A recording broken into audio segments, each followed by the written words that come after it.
الاسباب ہے، وہ اسباب کا پابند نہیں ہے، وہ اسباب کا محتاج نہیں ہے، اسباب اس کے محتاج ہے۔ اگر یہ یقین ہے تو اللہ پر ایمان ہے، یہ نہیں ہے تو تمہارا ایمان اسباب پر ہے، وسائل پر ہے، ذرائع پر ہے، مادیات پر ہے، اللہ پر نہیں۔ اس وقت کہاں راستہ تھا؟ کوئی راستہ تھا؟ سمندر ہے اور ادھر سے لشکر آ گیا ہے۔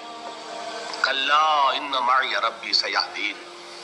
اب دیکھیے ایمان کہہ دینا آسان ہے، ہوا معکم اینما کنتم، جہاں کہیں بھی تم ہوتے ہو اللہ تمہارے ساتھ ہوتا ہے، لیکن اس کا یقین قائم ہو جائے تو زمین و آسمان کا فرق واقع ہو جائے۔ یہی بات ہوئی حضور کے ساتھ۔ غار ہے، چھپے ہوئے ہیں محمد رسول اللہ اور آپ کے وہ یار غار ابو بکر صدیق رضی اللہ تعالی عنہ۔ اقبال نے حضرت ابو بکر کی شان میں چند اشعار کہے صرف، لیکن واقعہ یہ ہے کہ بھاری بھاری نظموں پر اور قصیدوں پر بھاری، طویل ترین نظمیں اور قصیدے ہوں ان پر بھاری ہے۔ ہمتیں ابو بکر کی ہمت جو ہے، کشت ملت را جو ابر، جیسے بارش سے کھیتی اپجتی ہے، ابو بکر کی ہمت اور عزیمت اس امت کو اسی طرح سینچنے والی ہے۔ ثانیے اسلام و غار و بدر و قبر، وہ دوسرے تھے اسلام میں، دوسرے پہلے کون تھے؟ انا اول المومنین، حضور فرماتے سب سے پہلا ایمان لانے والا میں، دوسرے ابو بکر۔ ویسے ہمارے ہاں یہ چلتا ہے اختلاف، حضرت علی پہلے ہیں کہ حضرت ابو بکر پہلے ہیں، لیکن اس میں بڑی خوبصورت تطبیق قائم کی ہے علماء نے اور بہت صحیح ہے۔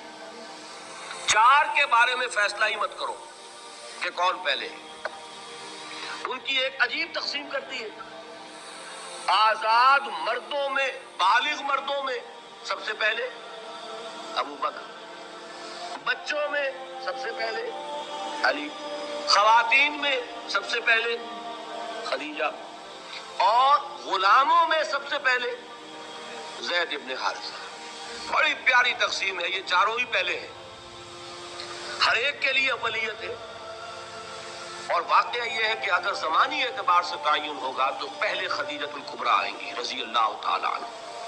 کسی اور سے بات کرنے کی نوبت بعد میں آ سکتی ہے، پہلے تو اہلیہ محترمہ سے بات ہوئی، آتے ہی پہلی وحی ہوئی ہے، ابھی تبلیغ کا حکم نہیں تھا۔ کس کو بتایا واقعہ؟ ابھی اپنی نبوت کی تبلیغ کا تو حکم ہی نہیں آیا۔ واقعہ کس کا ہے؟ وہ خدیجہ کا ہے۔ جب کہا ہے کہ خشیت علی نفسی، مجھے اپنی جان کا اندیشہ ہے، تو کیا جواب دیا خدیجہ نے رضی اللہ تعالی عنہا؟ وہ صدیقۃ الکبریٰ ہے۔ صدیقات جو ہے خواتین، ان میں چوٹی پر خدیجۃ الکبریٰ ہے رضی اللہ تعالی عنہا، اور صدیق جو مرد ہیں ان میں صدیق اکبر ہے ابو بکر صدیق رضی اللہ تعالی عنہ، لیکن صدیقات میں چوٹی پر۔ جب حضور نے فرمایا خشیت علی نفسی، کیا فرمایا؟ کیا عرض کیا؟ کیسے تسلی دی؟ نہیں، اللہ آپ کو ضائع نہیں کرے گا، آپ غریبوں کے ہمدرد ہیں، آپ مساکین کے تکالیف رفع کرنے والے ہیں، آپ بیواؤں کی سرپرستی کرتے ہیں، آپ مسافروں کی خدمت کرتے ہیں، اللہ آپ کو ضائع نہیں کرے گا۔ یہ یقین ہے اس خاتون کے اندر۔ خیر وہ ایک علیحدہ بات ہو جائے گی۔ میرے دل پر حضرت خدیجہ رضی اللہ تعالیٰ عنہ کی شخصیت کا بڑا گہرا نقش ہے، جو وہ کوئی اور ہی وقت اور موقع ہوا تو بیان ہوگا۔ بہرحال اقبال نے ایک مصرے میں جو چار اولیتیں جمع کر دی ہیں، ہمتیں کشت امت را جو ابر، ثانی اسلام و غار و بدر و قبر۔ اسلام میں حضور کے بعد پہلے کون؟ ابو بکر۔ غار میں حضور کے ساتھ کون؟ ابو بکر۔ بدر کی رات اللہ کا رسول سربسجود، وہ جھاڑ، وہ گھاس پھوس کی جو جھوپڑی بنائی گئی تھی، اور وہاں تلوار ننگی لے کر پہرا دینے والا کون؟ ابو بکر۔ اور اس حجرہ عائشہ میں محمد کے بعد سب سے پہلے دفن ہونے والا کون؟ ابو بکر رضی اللہ تعالی عنہ صلی اللہ علیہ وسلم۔ وہ جو معاملہ میں سنا رہا تھا غار ثور کا، حضرت ابو بکر بھی حضور کے خیال سے لرز گئے ہیں. آپ کو یاد ہوگا کہ جا کر پہلے تمام جتنے سوراخ تھے انہیں بند کیا ہے. ایک سوراخ رہ گیا تھا جس کو بند کرنے کے لیے کوئی کپڑا نہیں تھا. وہاں اپنی ایڑی رکھی ہے. تب کہا ہے حضور سے تشریف لائیے، اور اپنے زانو پر حضور کو لٹایا ہے. اور وہاں کسی موذی جانور نے کاٹا ہے. حضور کی آنکھ لگ گئی تھی. اس وقت اس بل کے اندر جو بھی بچھو ہے کیا ہے واللہ عالم، اس نے کاٹا ہے. اس کی تکلیف کی وجہ سے ابو بکر کی آنکھوں سے آنسو ٹپک گئے. حضور کے چہرے مبارک پر پڑے ہیں تو حضور جاگے ہیں معاملہ کیا ہے. ایڑی نہیں ہٹائی وہاں سے، مبادا وہ جانور وہاں سے نکل کر محمد الرسول اللہ کو کوئی گزن پہنچا دے. ابو بکر کی ایڑی ہے، جس طرح چاہے کھا لے، ختم کر دے، جان نکل جائے تب کوئی آنچ آئے محمد پر تو آئے، لیکن جیتے جی نہیں. وہ ہے ابو بکر. حضور کے خیال سے اس وقت حضور نے پھر اپنا لعاب دہن لگایا ہے اور اس سے پھر آپ کی تکلیف ختم ہوئی. جیسے خیبر میں حضرت علی کی آنکھ دکھ رہی تھی، اس کو جو شفا حاصل ہوئی ہے وہ بھی حضور کے لعاب دہن سے ہوئی. تو بہرحال اس وقت انہوں نے کہا ہے کہ اے نبی یا رسول اللہ، اگر اس وقت ان میں سے کسی نے غیر ارادی طور پر بھی اپنے قدموں کی طرف جھانک دیا تو پکڑے جائیں گے. کیا جواب تھا اللہ کے رسول کا؟ لا تحزن ان اللہ معنا. اللہ ہمارے ساتھ ہے، کیوں گھبراتے ہو ابو بکر؟ یہ ہے ایمان باللہ. میرا مالک اللہ، میرا رازق اللہ، میرا محافظ اللہ، میرا مددگار اللہ، میرا پشت پناہ اللہ، میرا دوست اللہ. یہ دوستی ہے اللہ کی جو لب لباب ہے، حاصل ہے ایمان کا. اسی کا نام ولایت ہے.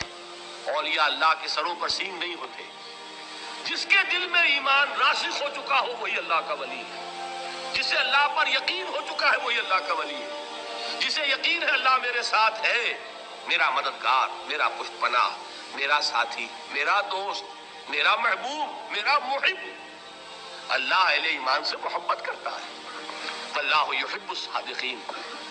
ان اللہ یحب الذین یقاتلون فی سبیلہ صفا کانہم بنیان مرصوص.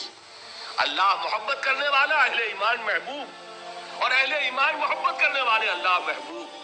والذین آمنوا اشد حبا للہ. آپ تصور کیجئے جسے یہ رشتہ ایمان یا رشتہ ولایت حاصل ہو جائے، الا ان اولیاء اللہ لا خوف علیہم ولا هم یحزنون. آگاہ ہو جاؤ، اللہ کے دوستوں کے لیے نہ کوئی خوف ہے نہ کوئی حزن ہے. اور میں بیان کر چکا تھا، خوف اور حزن کے خاتمے ہی کا نام امن ہے. زوال خوف، زوال حزن. یہ خوف اور حزن کیوں آتے ہیں بار بار؟ اللہ تخافوا ولا تحزنوا، دونوں آ گئے. الا ان اولیاء اللہ لا خوف علیہم ولا هم یحزنون، پھر وہی دو. وہ کیوں ہے؟ خوف ہوتا ہے کسی مستقبل کی بات کا، یہ نہ ہو جائے، وہ نہ ہو جائے، یہ نقصان نہ پہنچ جائے، یہ تکلیف نہ ہو، یہ غضب نہ آ جائے. خوف ہے مستقبل سے.